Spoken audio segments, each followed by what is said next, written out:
In a draft class with a historically weak reputation, general managers across the league will likely shake up everyone's mock drafts come June 27th, especially in this year specifically, where a lot of teams at the top are at various stages of the rebuilding process. This draft could truly prove to be unpredictable. With Alex Sarr seemingly standing as the consensus top pick to the Atlanta Hawks, I think that Zaccharie Risacher presents an excellent selection for the Wizards at 2 and any other team with an available selection going forward. In terms of upside, I believe that Risacher might be able to reach a ceiling of a mid-tier all-star to even an all-NBA player, and so with that in mind, I'm taking a stance and choosing him as my personal top prospect in this year's draft, and I'm slightly confused where the recent drop-off in his draft stock is coming from. While he definitely will be more of a project than a team might hope for with a top 5 pick, the poor quality of this draft class means that teams are going to have to be patient at an unprecedented level with their incoming rookies. In terms of upside, he's definitely up there with the top of the class, and I think he should be considered as such. I could project him to be the type of player that teams love in the modern NBA, an athletic, shot-creating wing with defensive versatility. This year, Risacher played for JL Bourg, which was the 4th best team in the French Basketball League, and so when it comes to international prospects, there's definitely a lot of uncertainty, and with the French League in general, as they don't have many prospects who have been drafted and found success. On the year in that league, he's averaged around 11 points per game and shot an impressive 47% from 3 and 50% from the field overall. Risacher will be one of the youngest players in this year's draft as well, having only just turned 19 a few months ago. In terms of measurement, he's listed at 6'10 with a 6'11 wingspan, and so the measurables are great. And although his vertical hasn't been measured yet, his film shows that he has the athleticism to compete with players at the next level in the NBA. Without even looking at his film, he clearly has the profile of a high lottery international prospect in any given draft year, but given the circumstances, he should be one of the top dogs. Looking at other French League prospects from the past, comparing to Bilal Coulibaly, the 7th pick in last year's draft posted numbers of 5 points per game in his lone season in this league with the Metropolitan 92. And as the 34th pick in the 2020 draft, Théo Maledon averaged around 7 points per game with 3 assists to match. And then obviously the landmark prospect from this French league is Victor Wembanyama, who averaged 21 points and 11 rebounds per game. And so with the French league, there's a lot of unpredictability and volatility with these prospects, as stats vary depending on team position in the standings as well as their age. And so with all that in mind, while stats definitely matter with prospects coming internationally, film and projections, in my opinion, matter more with these types of players, where it's harder to pinpoint what those stats exactly mean. And with that being said, I think Risacher belongs with this company and Bilal Coulibaly and Victor Wembanyama, and is deserving of being a top selection from this French league. So my favorite thing about Zaccharie Risacher's game as a player is his rim finishing. He's a dead average rim finisher per synergy right now, but he's proven to be extremely crafty when driving down the lane. He has a fascinating bag of euros, scoops, hop steps, and floaters that can work around defenders and go over them as well. Even with a strong contest from multiple players at the rim, he can finish through and over the opposition. Moreover, he gets fouled 10% of the time on his rim field goal attempts, and so although this might not seem like a relatively high number, consider that prime James Harden was at 8% and Joel Embiid is currently at 9% of their field goals result in fouls. And so it's pretty remarkable that Risacher gets to the line while finishing at the rim more than the stereotypical free throw merchants of the NBA. And this number only becomes even more impressive when you consider the fact that European teams only get 5 fouls per player, and so refs are more reluctant to blow the whistle and players are a lot more foul conscious. And so combining this with the fact that he's an extremely crafty rim finisher leads me to believe that Risacher can be an elite finisher a few years down the road.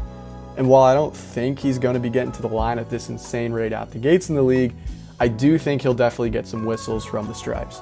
And so aside from his finesse moves, Risacher is great at taking advantage of moments where he needs to show off his athleticism.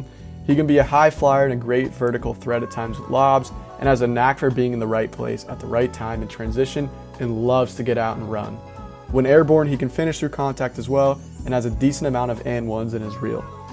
As great of a driver as he is, I think his main area of development will be his handle. As he becomes increasingly confident and skilled off the dribble, he'll be able to break down defenders and blow by them with greater ease. For now though, I can envision his rookie season highlight tape being full of slick moves after cutting, and Risacher is an excellent cutter already, and with his slightly questionable handle, he'll likely find greater success moving off the ball initially, but I do think that the bright spots in his film reveal potential for a strong dribble drive game in the near future, and I'm really excited for how he can develop as an off-the-ball driver because he already has a nice finishing package to his game. oslobođen masa ide Risacher zabija Sajbir Volas Inoh Ulsoje i Palme jedna Eliop prema Risacher. Shooting percentage just edged by Borg. The glass is Risacher. All the way to the hoop. And throws it. Loss of a dribble from Popovic. And on the break, again this. Mike pa Luis kontra Risacher će to. C'est bien, les Prince sont entrés en jeu pour la jeu.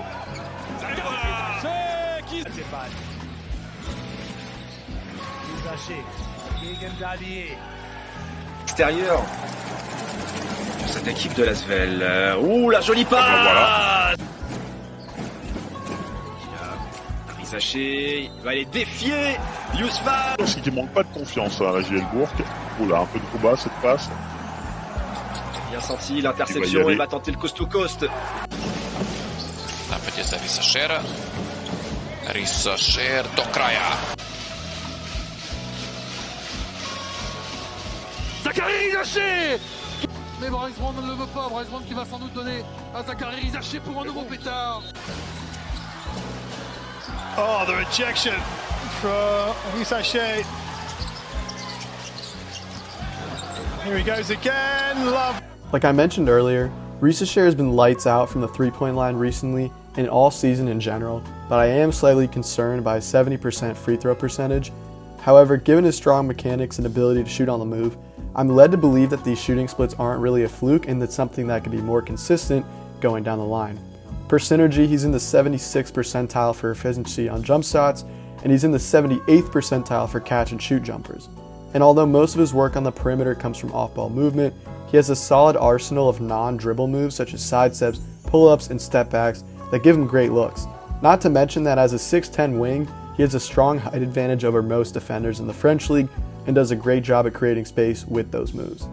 Risacher is great at shooting jumpers when coming off screens, and his French league team did a great job this season of having him come off different types of actions to get into a jumper, and it's pretty common that he'll be seen running off of staggered screens and fading away while his defender chases.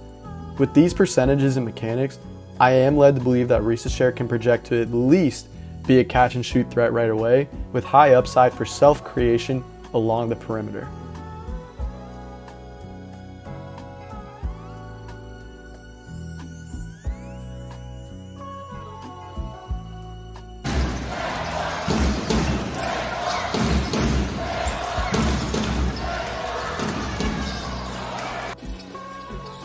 Une grosse rivalité et le premier tir pour pas nécessaire. Lewis, Zaccharie Risacher. A gap that wasn't there and came through it without the ball. Risacher. Lewis, high flying Lewis. Salash, that's outside the lane, and it's a 3-point.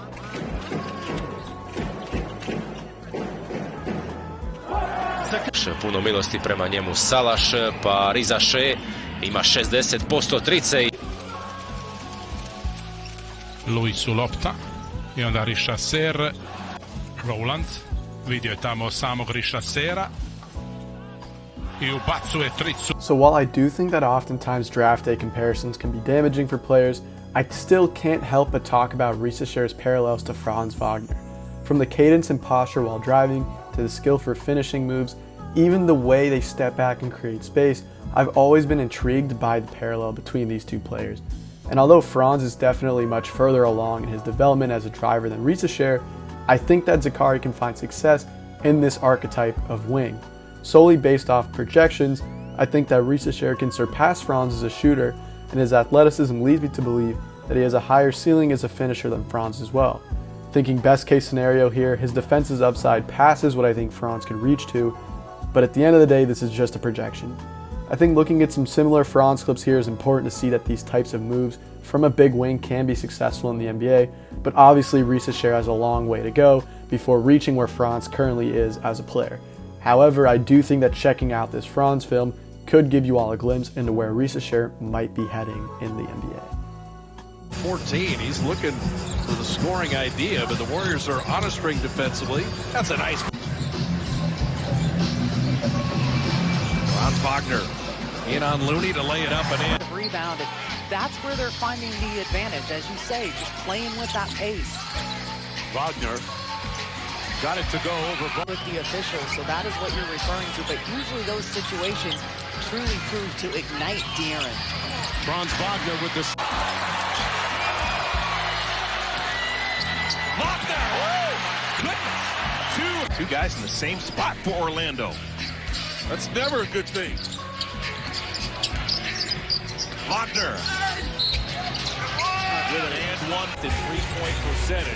However, during this series, he's hitting at 39% and on cue. Set the tone. And you got to hope for a big change of fortune outside. Alo Banchero. Wagner, 3-point shot. He got it. Williamson guards him on the other end. Shot clock is down to 4. Franz Wagner steps back and launches a 3, and it's good. We got to get stops. We got to get out and run. We can't overcomplicate things. Stay locked in. No let up. Just a great way those two are calming everyone down. Great job, Dante. Head coach Jamal Mosley. Player assistant coach goes on fully half did. So GMs and scouts are likely going to fall in love with what could be regarding Risacher after surveying his defense. He's been an above-average defender in the French league this season, and his measurables jump out as an indicator of future success as well. However, despite his potential, Risacher has been up and down all season from what my opinion is looking through the film. Although he has good movement, he's easily bodied by screeners or other offensive actions. I definitely wouldn't have him guard 5s just yet, as he clearly has been getting bodied by bigger centers, but I do still think he's a switchable wing who can guard 2 through 4 and maybe even some 1s depending on what the matchup is. And so while he does project to be highly switchable, he can somewhat be absent-minded at times when guarding off the ball, getting lost in space and sitting in no man's land, or even just simply not switching when the time comes. When communication between defenders breaks down, Risacher can be pretty indecisive at times as well, which leads him to be in this no man's land space. And so he can be caught simply ball watching sometimes, presumably hoping that his teammate picks up the slack for him. And then lastly, with his frame, he could certainly improve on his closeouts, which aren't great just yet. But despite these shortcomings, I do think some NBA coaching can improve both his IQ and his defensive footwork. Not only that, but he's shown some positives on this end of the floor as well. It's not all bad. He did a great job defending on the ball this season and was an excellent dog with guarding players dribbling against him. And he has some superhero moments as well as a defender where he'll save the day and stop an almost certain bucket at times. He's great at jumping passing lanes, averaging around a steal and half a block per game, so he's pretty active blocking other players. And although he's currently a pretty inconsistent defender, he does have the intangibles, in my opinion, that are necessary to clean things up and take a big jump potentially. I don't think defense on this end is something that's completely a lost cause for him. He just needs to fix some of these moments of absent-mindedness and just get it together a little bit with his footwork and his mindset.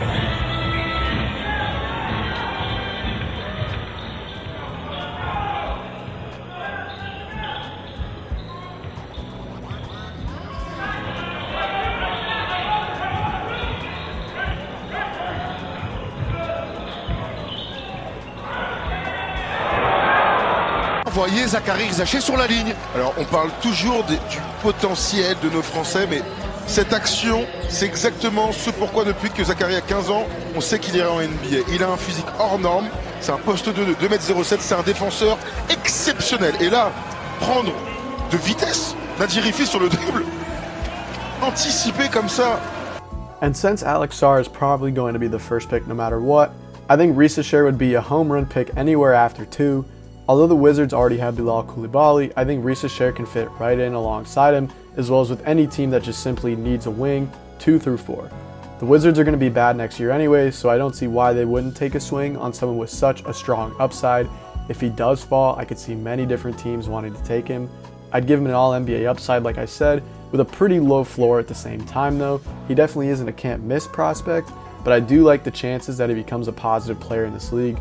Especially with these volatile prospects in the draft, making it to their second contract is a big landmark, and so I think based off of his size and versatility alone, a team will give him another chance if things don't work out in his first destination.